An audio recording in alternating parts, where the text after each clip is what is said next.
Hey everyone, welcome back to Corporate Decoder, the place where we unravel the secrets hidden in plain sight within corporate filings. Today, we're diving into an amendment which means something wasn't quite right the first time around.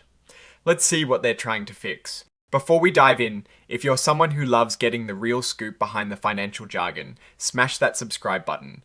And if you want to chat about these filings with other savvy viewers, our Discord community link is waiting for you in the description below. So what we have here is an amendment to a previous report, specifically a Form 8K. Think of it like a company admitting they missed something or made a small mistake in their initial public announcement and they now correcting it.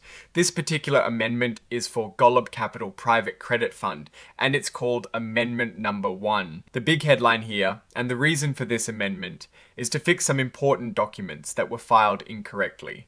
They're not changing the overall story of the original filing, but rather correcting some key exhibits. It's like finding out you accidentally put the wrong appendix in your book, and you're now sending out the correct one. The original report this amendment refers to was filed on the 1st of October 2025. Now, this amendment is coming out to correct exhibits that were part of that original filing. Let's look at what's being corrected. We have Exhibit 10.1, which is an amended and restated indenture. This is basically a fancy legal agreement that lays out the terms for borrowing money, like bonds. Then we have Exhibit 10.2.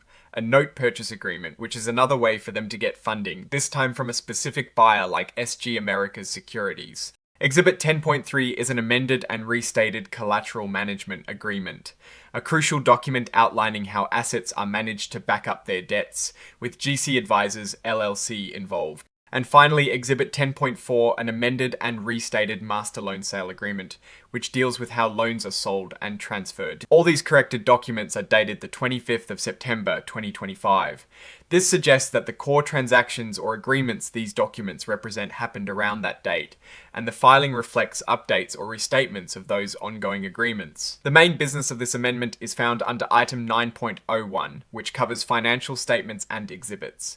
As we mentioned, they are correcting Exhibits 10.1, 10.2, 10.3, and 10.4. There is also mention of Exhibit 104, which is the cover page interactive data file. This is essentially the digital machine readable version of the report, S-cover page, making it easier for regulators and analysts to process. And Teresa note here, marked with the symbol that looks like a 1, stating that exhibits and schedules have been omitted in accordance with regulations. This is pretty standard.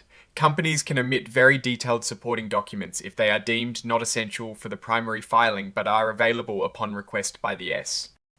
C. The signing date for this amendment is the 3rd of October 2025, with Christopher C. Erickson, the Chief Financial Officer and Treasurer, signing off on behalf of the company.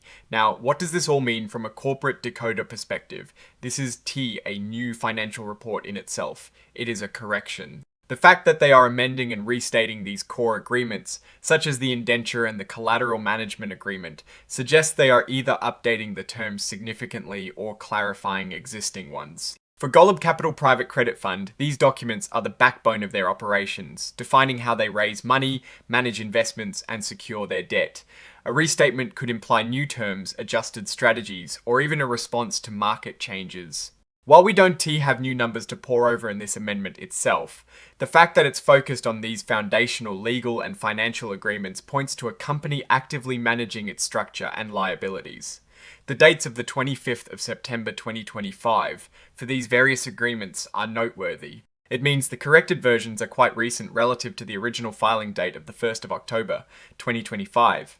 This fast turnaround highlights the importance of these documents and perhaps an effort to ensure accuracy right from the start of a new reporting period governed by these agreements. Looking at this filing, my take is that Golub Capital Private Credit Fund prioritizes accuracy in its disclosures, even if it means filing an amendment. The correction of these key exhibits, particularly the indenture and collateral management agreement, indicates a robust process for reviewing and finalizing critical financial infrastructure.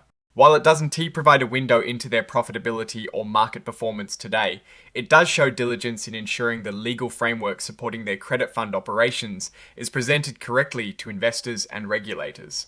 The underlying story here is one of careful management of complex financial instruments, and this amendment is simply a refinement of that narrative.